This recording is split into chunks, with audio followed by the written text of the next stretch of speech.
Hello, this is Hannah. And this is Matt Hannah. And this is Horror Hour with the Hannas, where we discuss all your favorite scary movies. This is a new podcast where we will talk about our experiences watching some of our favorite, least favorite, and some brand new horror movies. We'll cover crowd favorites, like The Conjuring, polarizing films like The Witch, and even some movies that we love to hate on.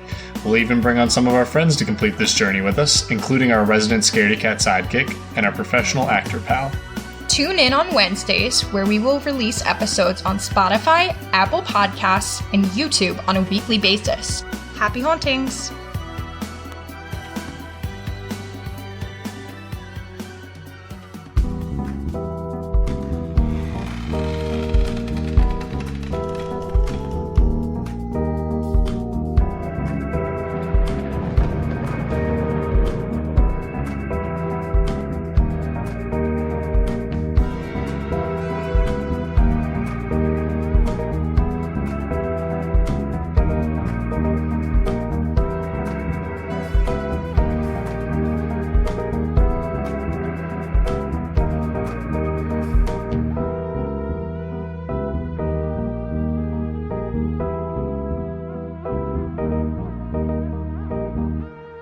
Welcome to the What the Fuck Is That podcast, where we ask the age-old question of what the fuck is that? I'm Jess. I'm Jen.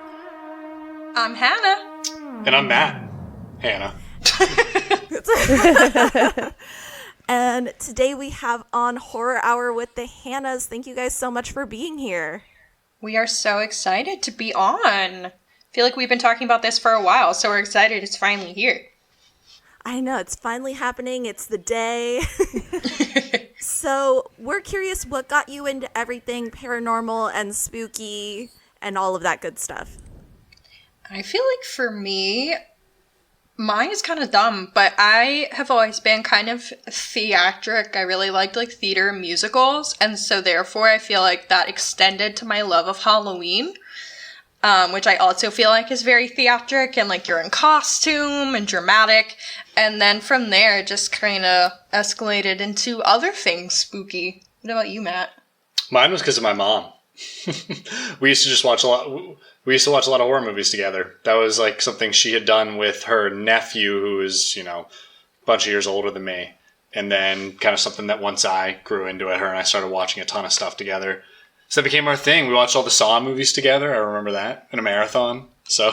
And then he made me watch horror movies. Yeah, and then eventually I was like, "Hannah, you gotta watch these." I was like, "There's some great art out there that you're missing." So. Yeah. And a lot of good slop too. There's one person who doesn't like horror movies, and then like pulls the other person in to watch horror movies. Pretty much, and I was the one pulled in, definitely. I feel you on that as the one pulled in. That was her. I absolutely love horror. Everything spooky, and kind of dragged her into my world of horror movies. It was great. So then, what are your guys' favorite horror movies? Oh, the list is really, really long. So I will just say, I think my favorite newer release of like the last 2 years was Barbarian. And I really like The Babadook. I really like Hereditary, Midsummer, The Witch. Kind of that kind of shit. What about you? Yeah, for modern day, I think Midsummer is probably one of my biggest, 10 out of 10 horror movies. For classics, I've always been a big Nightmare on Elm Street fan. We'd recently, early in our podcast, rewatched the Texas Chainsaw Massacre, and I kind of forgot how much of a masterpiece that one was. So, and then there's all kinds of fun stuff in the middle. I think Nightmare on Elm Street is the one that legit got me into horror movies. Watching that in college, I was like, oh, I get this. So I have special are you guys love. more slasher fans? I'm not necessarily. I just love that movie. Okay. I just think that movie is so good. I don't know. I like a lot of what A24 puts out, honestly. I feel like there's a lot of stuff. I know, but I feel like there hasn't been an A24 horror so far that I've seen that I didn't like. So I don't think it has to be any specific, trope for me. I think it just has to, for me, cinematography is really important. In general, obviously, I want good acting. And I think story has to be interesting, but sometimes it can be a little secondary to those things and still be a good horror. Because it's more about how it makes me feel than anything. I get you. Yeah, that's how I am too. I want it to look nice. I don't just want to be like, wow, that's a lot of blood. Yeah. That's not like a scary movie to me. It's just like those weird shots of like, oh, that could happen in real life. And just getting it on film in a specific way is mind-blowing. Yeah. Do you have... Oh, I was going to say, no. I was going to say, I can't tell if I like slashers. I really dislike the Friday the 13th franchise, but I'm a big fan of the Halloween franchise. Haven't really... franchise. Yeah, haven't watched all of A Nightmare on Elm Street. Really only the first and third movies. And really haven't watched much. I love Scream, though. Love the Scream franchise. But that's commentary on yeah, slashers. It's like meta slasher. So yeah, I do. Scream is one of my all-time favorites. So yeah, I think it depends. I don't think we're hooked in any specific like subgenres, really. Yeah, I agree. Open-minded-ish. I don't know. I'm kind of a brat, so maybe not. But Same. I'll also say, anytime I watch something that is not from this country, I love it. Like, any horror that is like a foreign horror, I find to just, like, I haven't found one I disliked. So do you think because it's spookier, because they're not going off that American mind frame? Or it's what probably about them just appeals to you? It's probably because the only reason I'm hearing about it is because it has to be good if I'm going to hear about it. So it's just that, like... I think there's an inherent bias based off what we're hearing about. But it's probably also just I'm used to the American scares, right? I'm used to, like, what we're going to see here. So when I can get thrown into something that I'm not used to, like we talked about the movie Raw, which is like a French horror movie, also directed by a woman, which I think completely, like, changes the game as well. And so, like, get that angle from it, I think just gives you something you're not used to that I really enjoy. So I also think that's why I like A24 type movies, because I think some of them, they're less focused on, like, making a ton of money. It's more focused on, like, giving you an opportunity to do something fucking weird. They typically let their artists make their art. Yeah, versus, like, I think a lot of what ends up having theatrical releases, or we hear a lot about in the US at least, is what's going to make money. So, which can be good sometimes too. That's very fair. Like, there's obviously nothing wrong with making money for your craft. Like, live off your talent. That's great. But sometimes you just like some weird shit. Make the money so that way you can make the weird shit. Yeah. Yeah. So then are you guys also big, like, haunted house people? Like, you're going to go to different things? Or, okay. Oh, you talk about haunted house, like I go to the Six Flags and do horror nights, or like, is I like that? Yeah. So for, like, me, that's why I got into horror movies, because we live pretty close to LA and we go to the Universal Horror Nights. Oh, that's so cool. I can't do these mazes without watching the movies, obviously. So you get to do actual cool mazes. We're stuck with the New Jersey high school students trying to scare us out here in Six Flags Great Adventure. Yeah, I would love to do Universal Horror Nights, but I honestly, like, I like horror movies. I run a horror movie podcast, but I'm a huge fucking chicken. And so when I do haunted houses, I'm that person that, like, holds someone's hand and I'm like, you go first. I'll stay really close behind you. You almost cried. So no, I did not. I'm laughing the whole time going through a freaking maze. You are grabbed behind me. I'm a coward, yeah. Like, she is cowering behind me. Oh my gosh. So that's me. Just forcing me to go first through everything. Like, keeping her head down, screaming the whole time. I'm like, dude, it's not even that big of a deal. Like, we're good. So the two best ones I've done, not to go on too much of a tangent, were both in Pittsburgh. And one of them was called the Scare House, which is in Etna in Pennsylvania.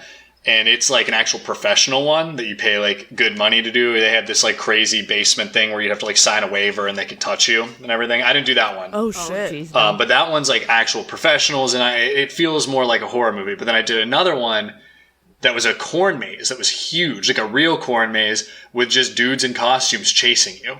And like they couldn't touch you, but like it wasn't just one scare and you walk, like guys would just follow you. And then there was one year was like Jeepers Creepers theme, so I'm stuck in a bus window just running in circles with a guy with a chainsaw chasing me as I run in circles around there. It was incredible. That's such a no. And that was like, that was like low budget, and it's still, I think just putting you in the actual corn maze really makes it fun. Yeah, I always say if I have to sign a waiver, I'm probably not going to do it. We have near us Eastern State Penitentiary because we're in Philadelphia, so it's literally 10 minutes from us, and it's one of the like most haunted places in at least Pennsylvania. Pip did an episode on that, Paranormal in Pennsylvania, which I recommend, but we've gone during the day for like the normal prison tour, and then we also did their Halloween Horror Nights, whatever it's called, a couple Octobers ago. And I think that's really cool because you already know that where you're at is haunted, but then they add in like the fun, corny Halloween stuff. But they have a waiver. They had some good scares. One guy really got me, but they made you sign a waiver. And if you signed a waiver, you had to wear the necklace. You had to wear like a necklace that they would like maybe touch you or jump out at you more. But if you had the necklace in, they would send you into rooms by yourself. So like I didn't wear one, so I stayed with the group. No, that was me. They were like they picked me out of the group of 5 and they said, "Yep, you're going in." And I was like, "All right." So they held everyone back and sent me in by myself. It's a good time. Oh man. So do you guys still believe in ghosts then? I do. I'm questioning. I've lived in places that are supposedly haunted, and I feel like because the town I grew up in is supposedly extremely haunted. She's from like a historical, like we're talking American Revolution war town. And I have lived in a house that is supposedly very haunted, and then my friend lived in one of the houses that was always on the haunted tour when we were little. So I've never experienced anything like crazy, but I guess because of that, I do believe in it, and I feel like the energy I got from living in those places versus where I live now is very different. So I kind of buy it, but Matt doesn't. I would love to, but I have just like never come across something that would lead me to believe in it, unfortunately. I've been at plenty of haunted places and just like nothing has happened. Hannas had a couple spooky things happen that I'd like to believe, but I don't know. I'm not a big heaven and hell guy or religious guy either, so I think that kind of plays into it. Yeah. Just like not really. That's fair. I would understand that. If you don't have the religious piece, then like things like demons or something like you inherently wouldn't believe in because they're kind of tied to here's the thing I've always thought about is why is it always when we see ghosts at all these places, it's always white people. Oh my God. All right? You're correct. Like it's always white people. How many people in this country of color, whether it's natives or black people, like have been killed in like either genocides or slavery, and we're not seeing any of them haunting a bunch of people? I would think that they would want to, and I think they'd be within their right to do it. But it's always white folk. Maybe like, white folk are pettier. I don't know. So my thinking is a lot of these places that are haunted are like big ostentatious buildings that were built and mainly resided in by white people. Yeah, exactly. Okay. All right. I think it's a good theory. I'll take that. And these are the things that have kind of lasted through time. Mm-hmm. That makes a lot of sense. And the same with like hospitals, and institutions. They were all very segregated. Okay. And these are just the ones that happen to withstand. That's a good theory. Right. That's a good theory. I mean, the white folk just aren't at peace, apparently, you know? Yeah, we're not. Just really mad type people. So if you like whatever the fuck this is, be sure to head over to our Instagram. Our Instagram is WTF is that pod. Our Instagram is the home to the link tree. Our link tree has our Spotify, our Amazon wish list, and the link to our Patreon. Our Patreon gets you goodies to all kinds of extra things. And of course, like always, the best way to help our podcast grow is just by word of mouth. So if you're just chilling and watching a scary movie with your friend and you're like, oh my gosh, I know this podcast where they tied in a scary movie and an actual show, you can show them both of our podcasts and be like, oh my gosh, look at them. And your buddy will be like, oh my God, you're so cool that you have both of these.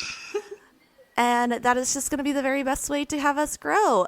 And so be sure you're following us. And then if you would like to follow the Hannas, you can go ahead and follow them at... We are available at Horror Hour with the Hannas on Instagram and TikTok.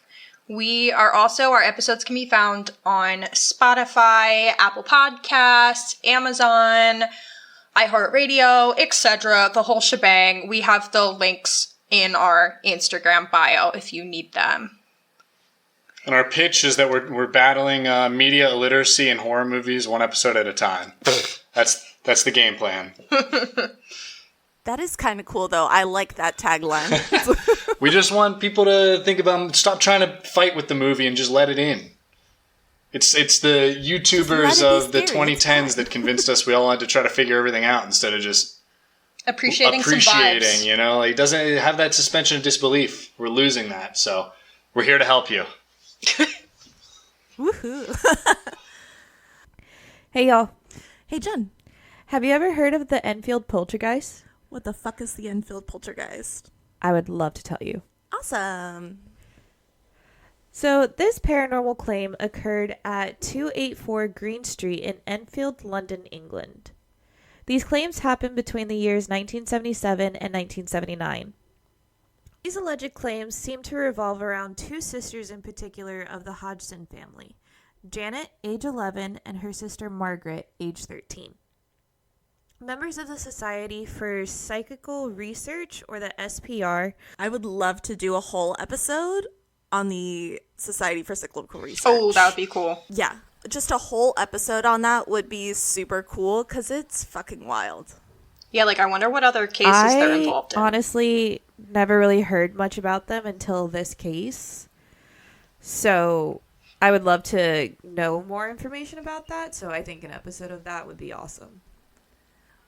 The show in That's Why We Drink had like a spin-off show called Rituals. And they did a whole episode on the Society for Psychical Research. Oh my God, it's so good. All right.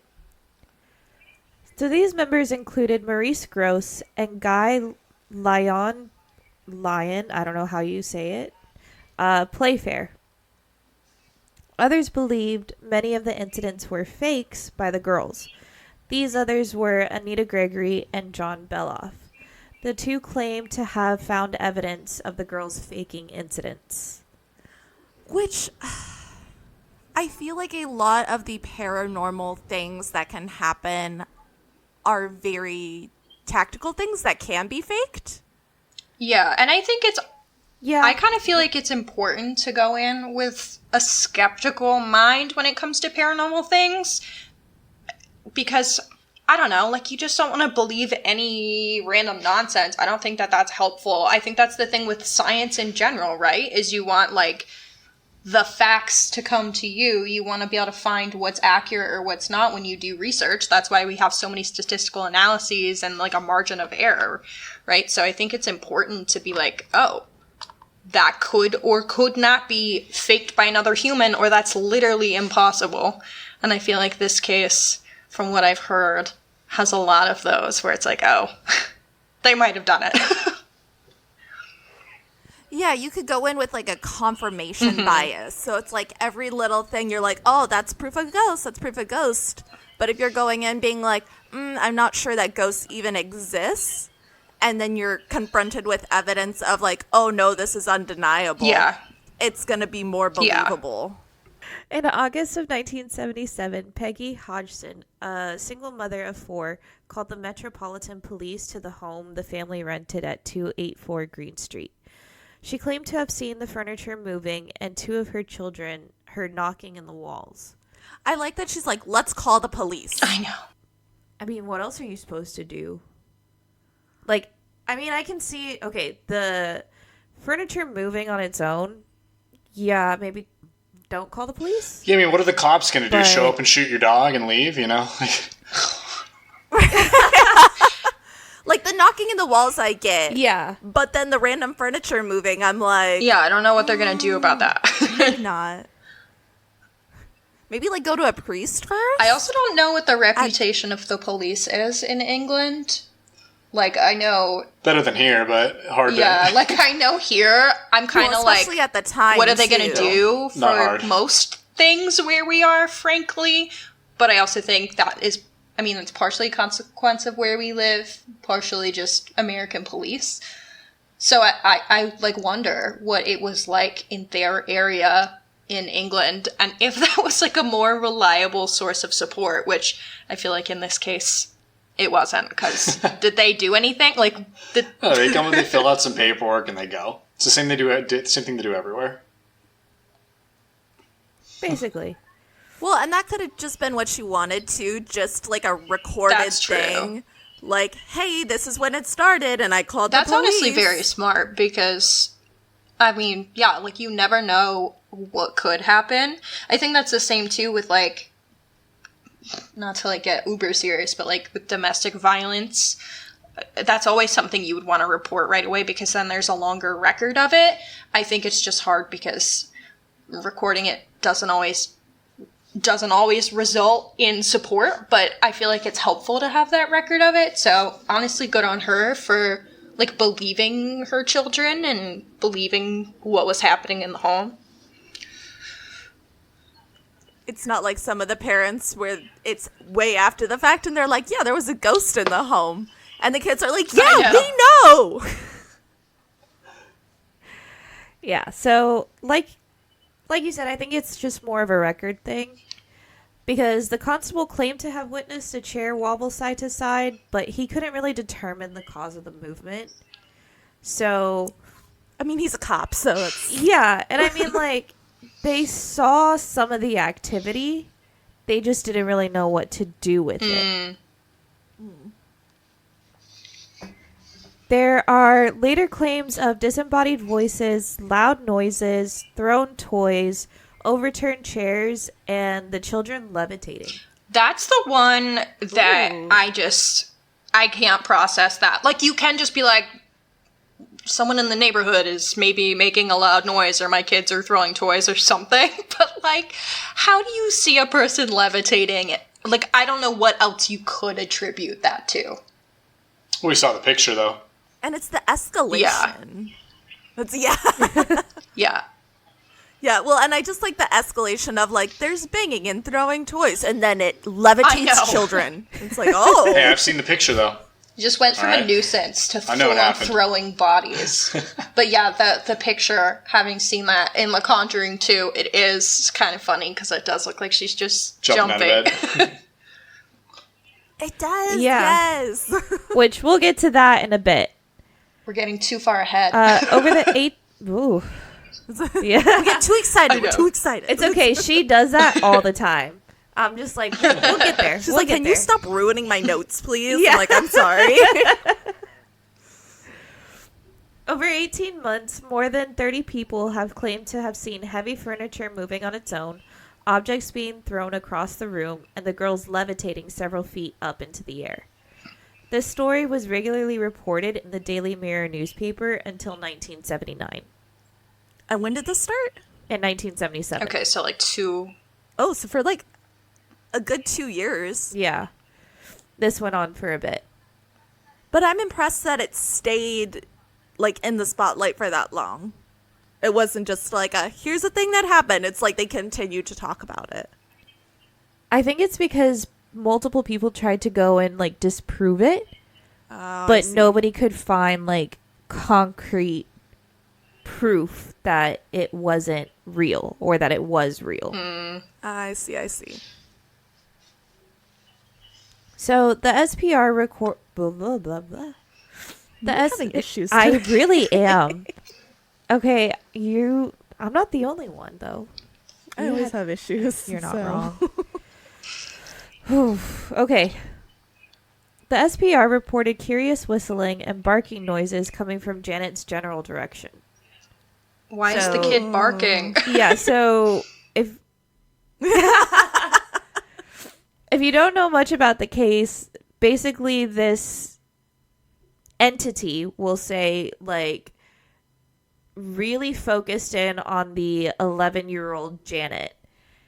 And it's said that she has talked in, like, multiple voices. So that's why they're saying, like, the growling and barking noises coming from her general direction, because it was recorded of her, like, speaking differently. So here's the interesting to me. It's consistently kids who are preteens that are getting hauntings. I just think that there's so much going on in their mind and body, and so when these spirits see them, they're like, ooh, we can feed on that. Yeah. I don't know. It's either that or the really small children. Who can just see things easier. Yeah. Closer to the veil. Yeah. Yeah, that's my hot take. I think kids can see spirits more easily because they're closer to the veil of, like, life and death.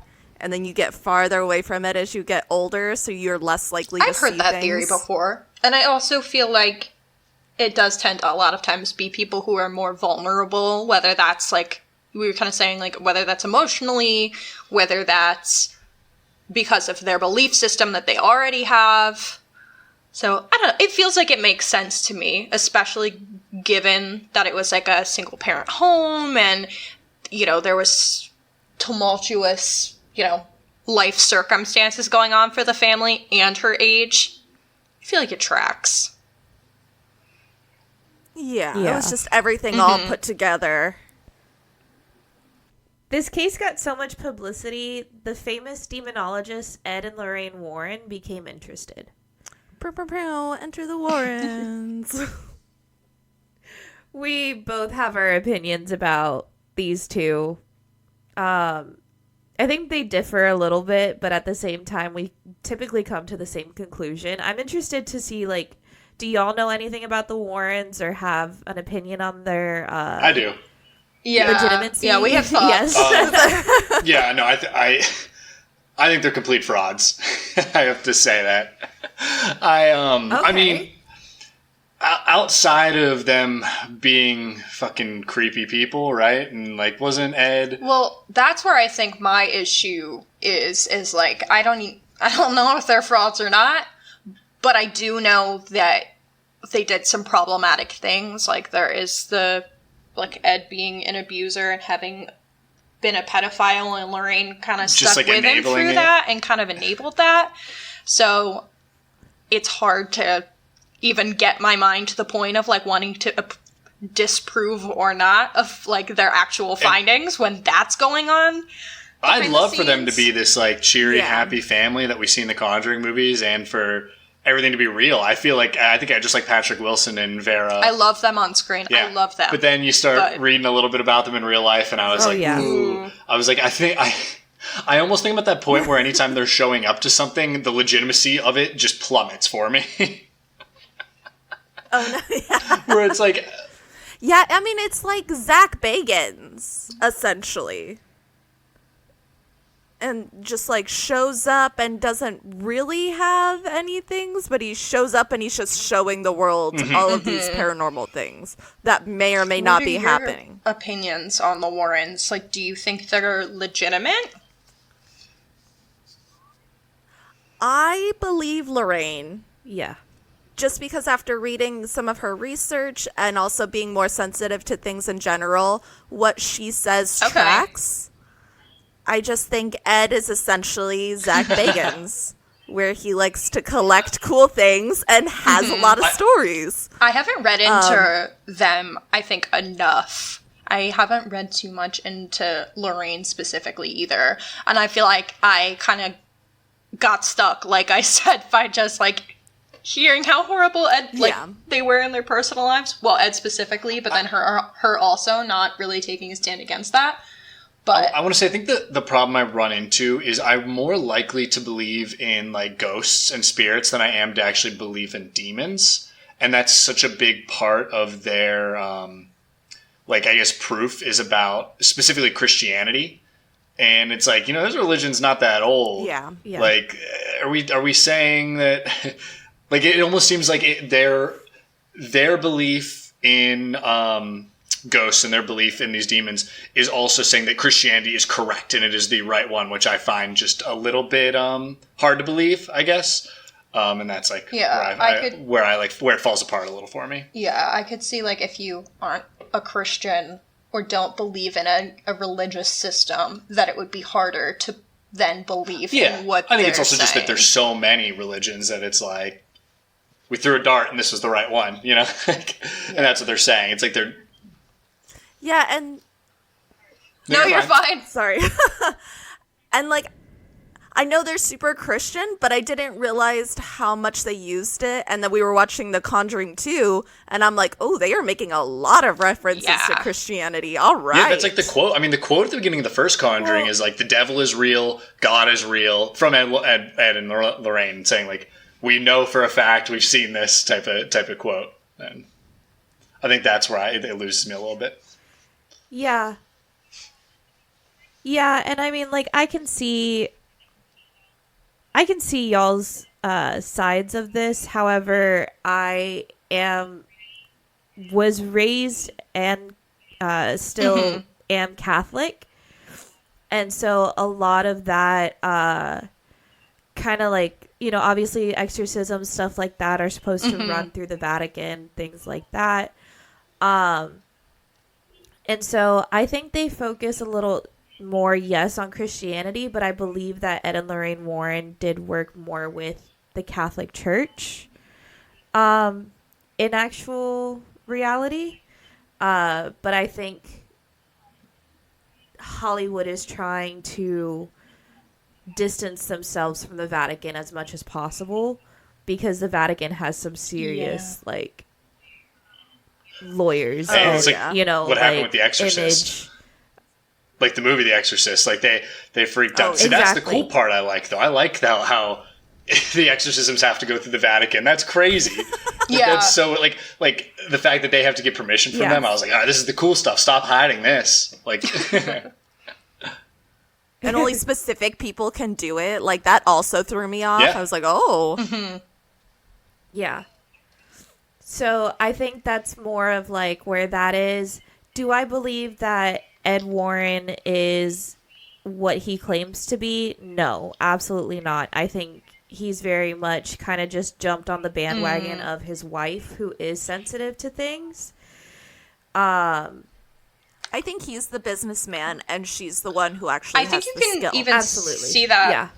And I think he was just very charismatic and very, like, he was charming enough to kind of, like, talk his way into things and kind of, like, he was that face. He was the charm. I think you can even see that in the movies, too. Like, he might be able to solve a puzzle in the movie and be like, their film self is a nice family man.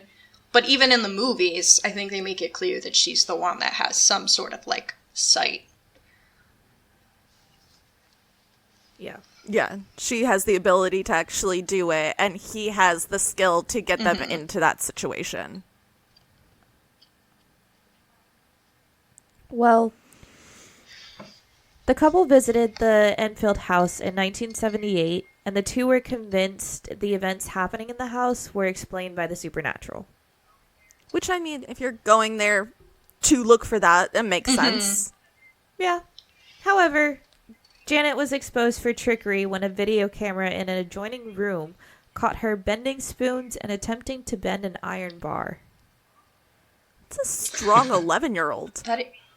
Yeah. I mean, I think we talked about this when we watched the movie, too. But it's just like, I don't know. Kids are strong, man. Some kids.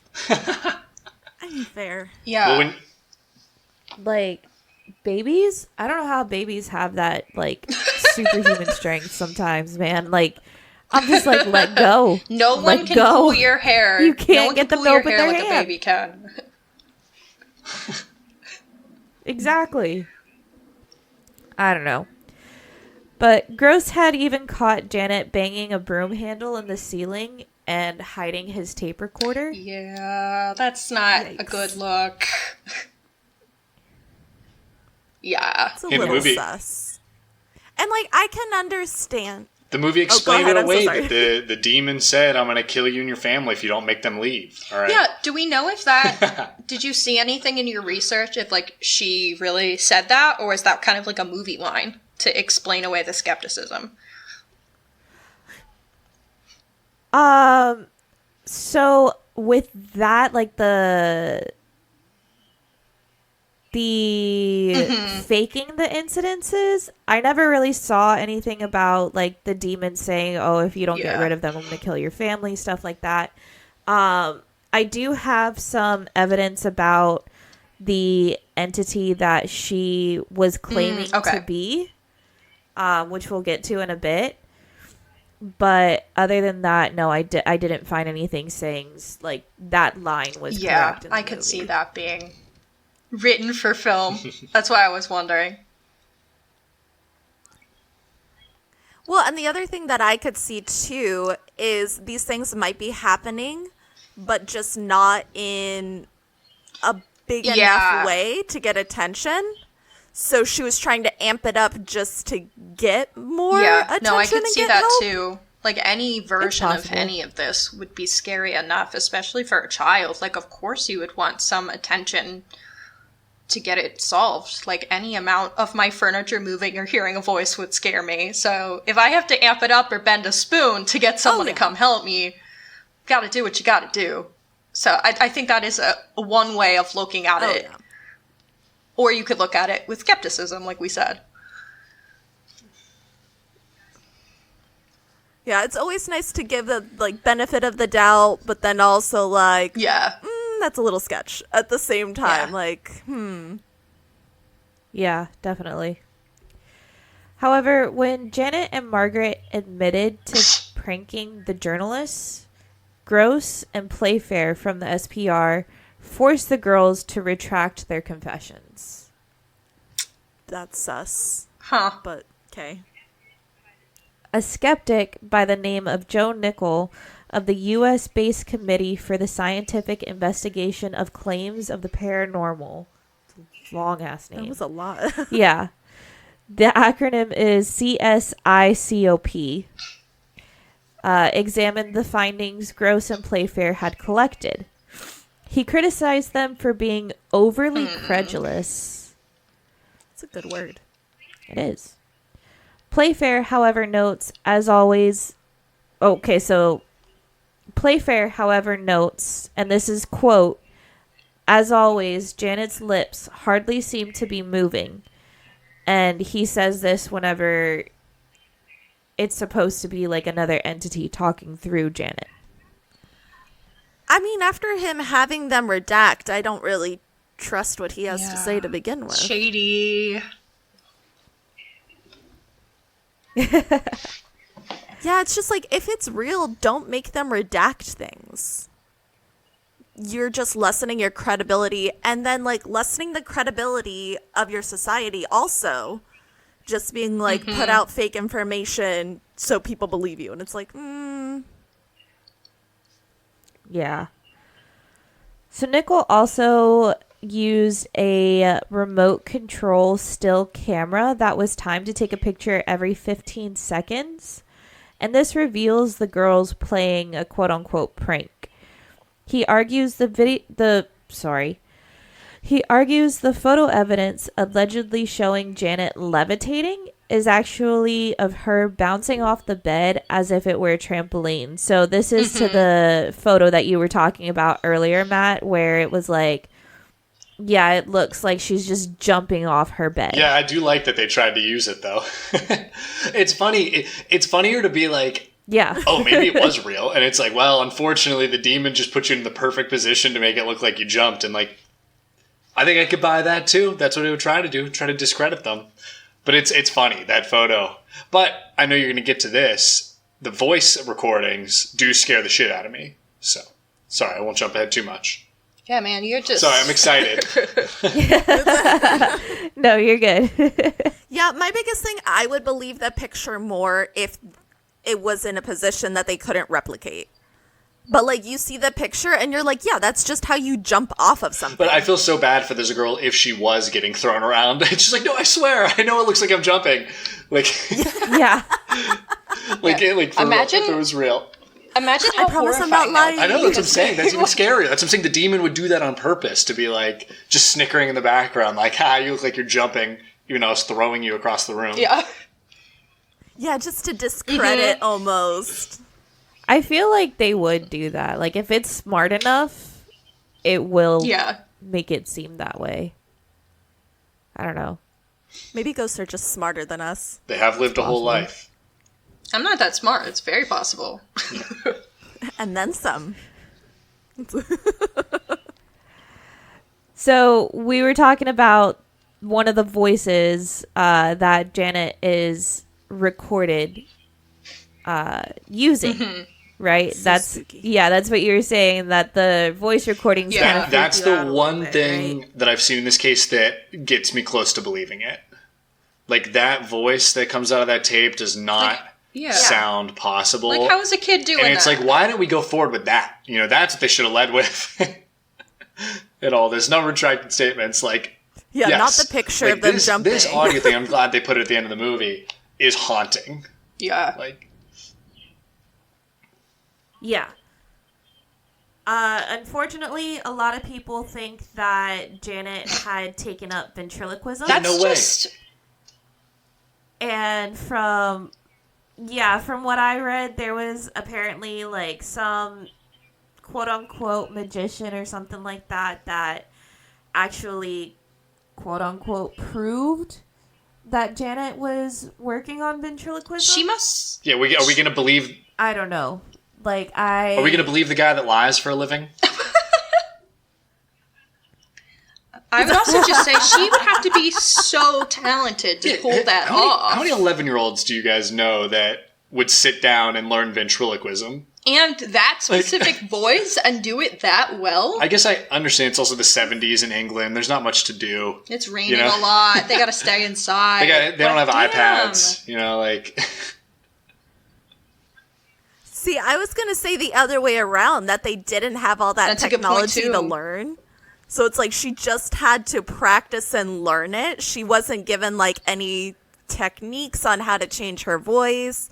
She wasn't able to, like, watch YouTube videos on it. Either way, girlfriend apparently has an insane talent that we Yes. could only dream of being so talented. Yeah, why were they wasting their time trying to, you know, fake a paranormal Give her event a to make cute money? little- You got Go put her on or stage. Britain's Got Talent winner right here. Give her a cute little animal Ugh. puppet sidekick. She's Perfect. a star. Chef's kiss. Make $1 million in a year. I'm a star. I mean, there is a 9-year-old who went on like America's Got Talent or something like that, who's a ventriloquist, but She's adorable. Oh, But the love thing her. is that she had the access to, like, what you were saying, to, like, all of that, to learn it. I believe her family or something like that has done it, too. So that's Yeah, how she got Could you into imagine it. that family life? Like, no, Mom, I want to play sports. And like, you're going to learn ventriloquism, all right? This is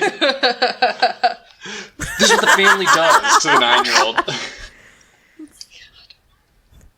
Dad, I just want to be a doctor. No, you're going to go in ventriloquism and you're going to like it. I just want to be a lawyer like the other kids. Oh, shit. You okay? Yeah, sorry. Okay. Jen's just dying. It's fine. It's fine. So one of these voices that Janet would do was that of a 72... Why did I say it that way? One of the voices that Janet is known to have done is that of a 72-year-old man from the grave. Don't care for that. So someone was able to get the transcripts from that interview that we were talking about that's at the end of the Conjuring movie. Okay. And this is the interview of the entity via Janet on December 12th, 1977. The voice coming from Janet claimed to be the voice of a man named Bill Wilkins, coming from the grave, like I said earlier. He claimed to have been 72 years old and died of a brain hemorrhage in the chair in the corner of the living room. So the only reason he's haunting is because he died there? Yeah. And, like, he's saying that he's there to see his family, but his family isn't there. Yeah, But why right? be such a dick about it? Like, it seems a little dramatic. Well, I mean, the movie explains it for us. But still. Like, Old people little are bit of drama. dramatic. I don't know. I'm not the ghost. I'll say again, like, somebody this is my that's chair, and sticking I'm not around moving, and not actually, just so. going on. They got to be pretty petty or dramatic. My Uncle Right. Bo. My Uncle Bo's like that, What's like with something? his chair. Yeah, you So I think could that see thing's that. going to be rocking down in Florida. Oh, 100%. When he goes, he's going to haunt that chair. Hopefully not for a lot of years. Also, if that bunny hurts him one more time, he's going to haunt in like the form of bunnies doing evil things. He hates his grandkid's bunny because it scratched him, so he keeps threatening to throw it in the pool. That man is going to haunt the shit out of his family, and I'm here for it, and I'm ready.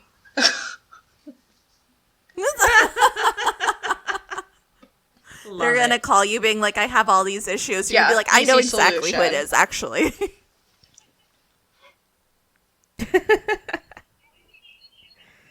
So this voice gave details as in where he was buried in Durant. And that was Park. accurate. Ooh.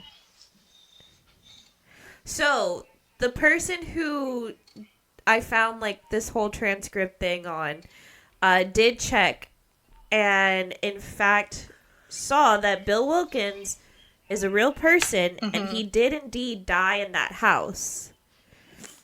It's shown that Bill Wilkins lived in the house with his wife at 284 Green Street immediately prior to the Hodgson family moving in. However, when finding the death certificate, it's seen Bill Wilkins died at age 61 in June of 1963. And even with him saying that he's 72 through Janet, the timeline wouldn't have added up. He would have been 75 at the time of the interview if he was still counting like his Yeah, birthday. dementia. I see. Yeah. So he would have, he would have been 75, not 72. So, I mean, it also could just be that he has lost track of time. That's what I was going to say. Maybe he lost a couple of years in there. Yeah, something, but he That's a big died difference. at 61. Ask your grandparents It's to also tell you your shown- age and see how accurate Yeah. they're going to be. That's a good point. Hannah and I are 0 for 8, so we can't ask them. I mean, but, that's you know, fair. My grandma forgets that. I'm sure anyone else, your grandparents, but how old am I? My grandma forgets she's 90. Yeah. No, my grandma forgets she's, 92, 93 all the time? Up there. Yeah, and she's like, oh, There you I'm go. 80-something. I'm like, no, Grandma, you're in Can your all be 90s. explained away. Exactly. Yeah, because, I mean, it's just too coincidental that they got everything else except for that. Well, Oh, shit. here's another thing.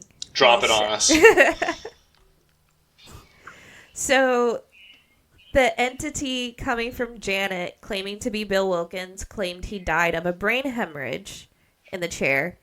However, he died of a coronary thrombus, at least according to the death certificate. You're talking too medical to me. I don't...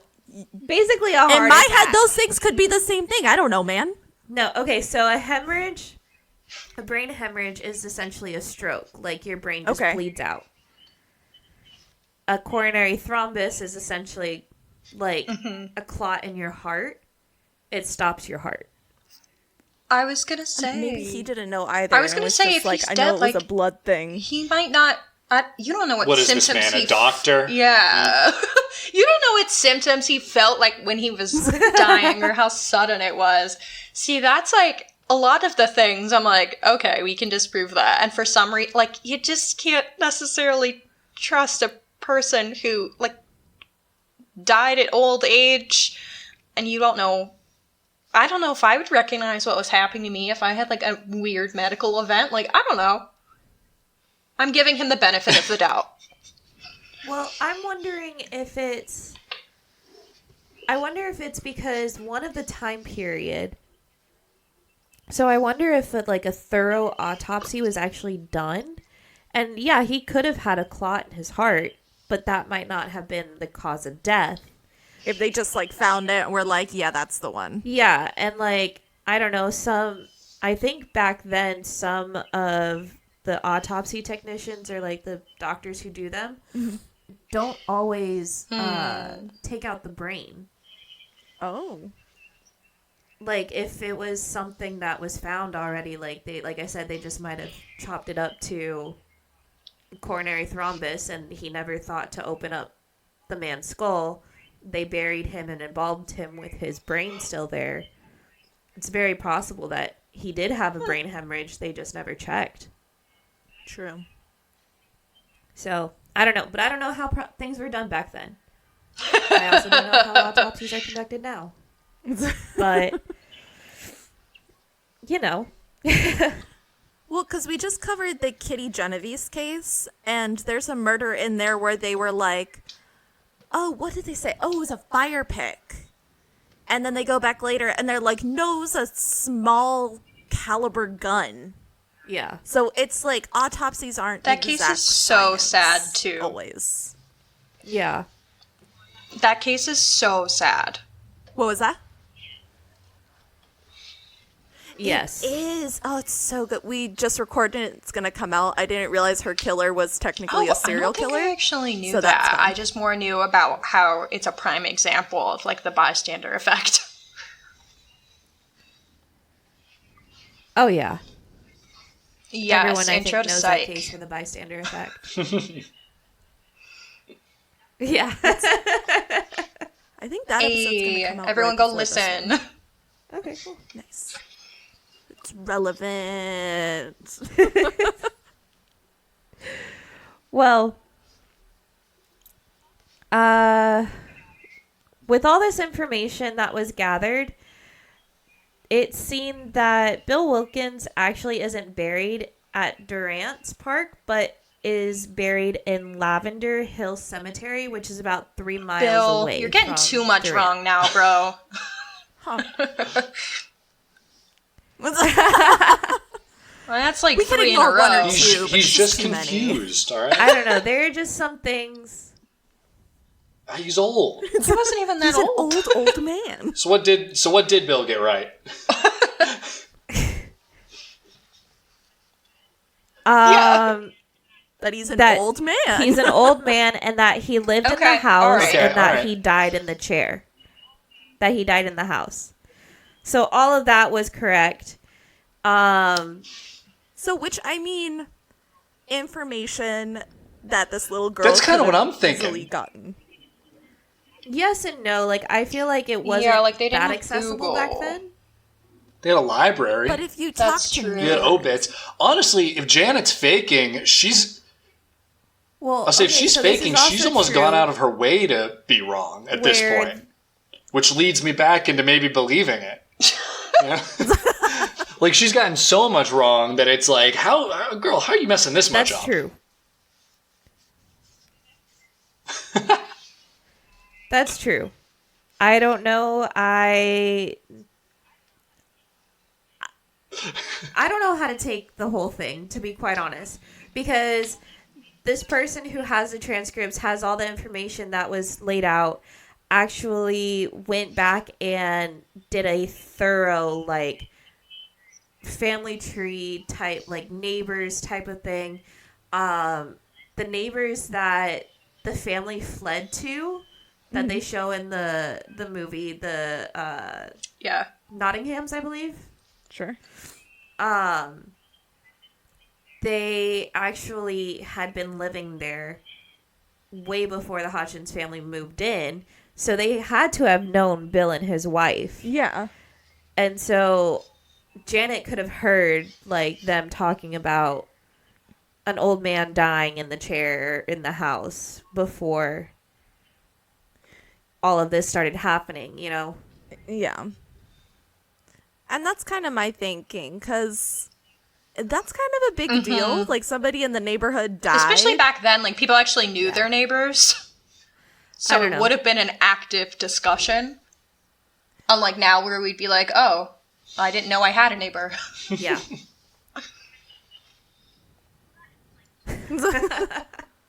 Well, that, and he, like, left a widow, so you know people are going to talk about that, and then the family moving away. Like, I'm sure it was just a thing that was said, like, tongue-in-cheek, and she might have just picked it up and ran with it. It's very possible. But that's all the information I have, so do you think this was a real haunting, or do you believe it was a fake? I feel like it's probably fake, but it's the audio tape for me. That just scares the bejesus out of me. But the rest of it, I just don't buy it. I don't know how to feel, because I agree. The audio tape is hard. That's fair. To go against. Like, that is the one thing. But everything else, like... Yeah. I don't know. It seems pretty fake. I think knowing that this has been compared to Amityville so much, which... also has a lot of detractors, and they could maybe have seen this and said, oh, they did really well for themselves, let's do it. That seems pretty evil to me, for this mom to either put them up to this, or maybe it was the kid's idea. I don't know. But then, like, that's just, like, a lot for a bunch of kids to decide to I don't know. Kids are, they're bored. Again, no iPads. They don't got TikTok. They don't have YouTube. That's really smart for 11.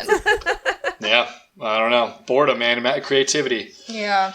Yeah. I don't know. It's definitely a funny case to talk about, though, because there is just so much weird shit, and, like, I don't know. What do you guys think? And people are so polarized on it. People either 100% believe it or don't believe it. Told me either way, I think I could get on board, frankly.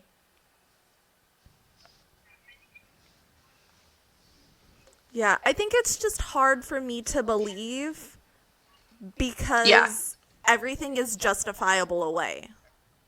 Like, okay, well, she knew about the old man who died there. Okay, people around the neighborhood talk. Well, there's her levitating. Okay, jumping is a thing.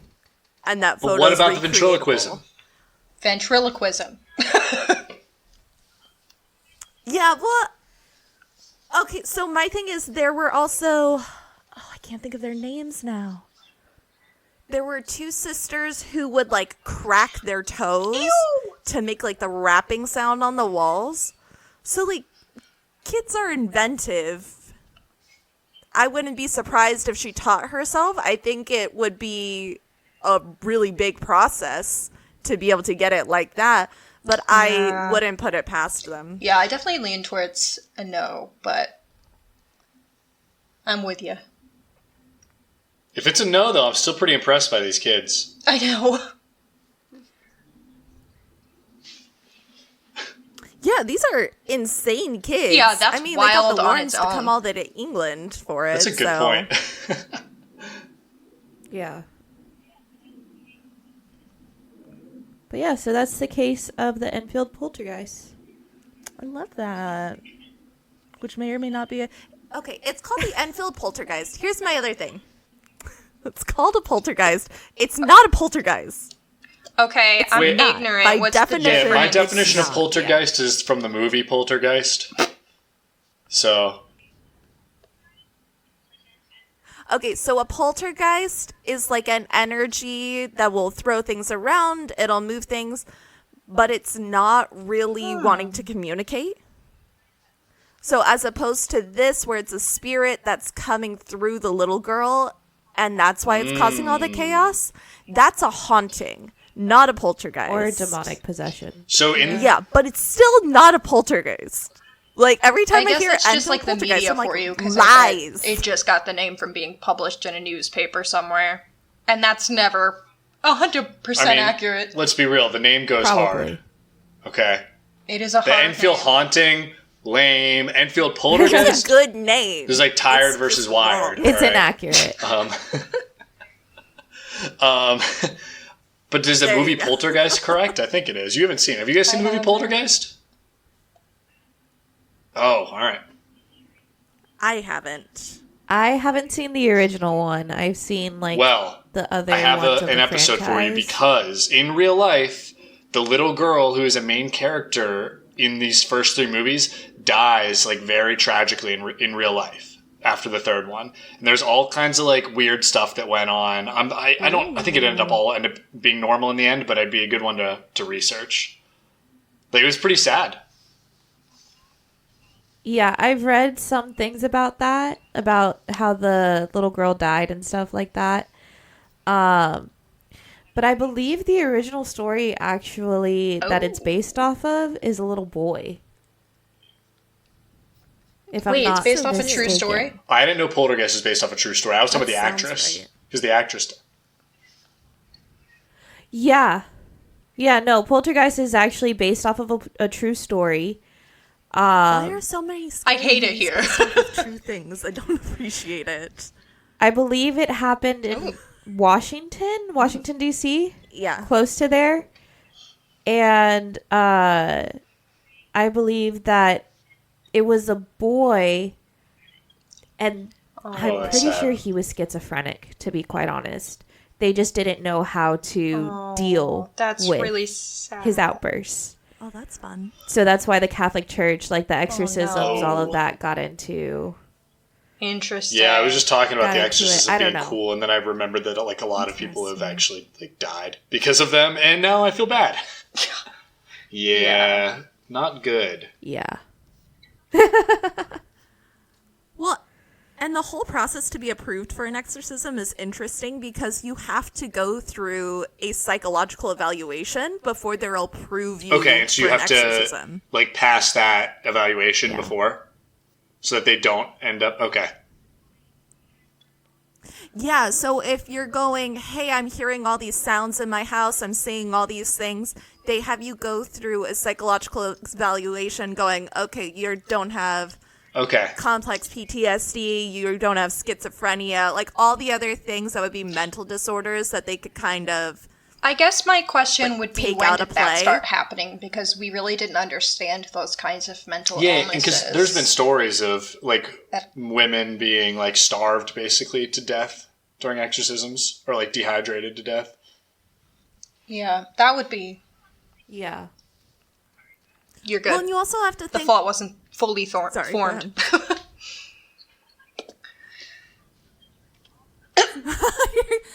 Well, so the church also doesn't want to do exorcisms. Like, they actively try not to. So, for me, the psychological step, while yes, needed, is just another way to be like, no, you have this other stuff going on. We're not gonna handle it. Yeah. Yeah, that makes Like, sense. to defer fault almost. But there's there's a show, I believe, on Paramount Plus, if I'm not mistaken. I don't remember off the top of my head right now, but it's called Evil.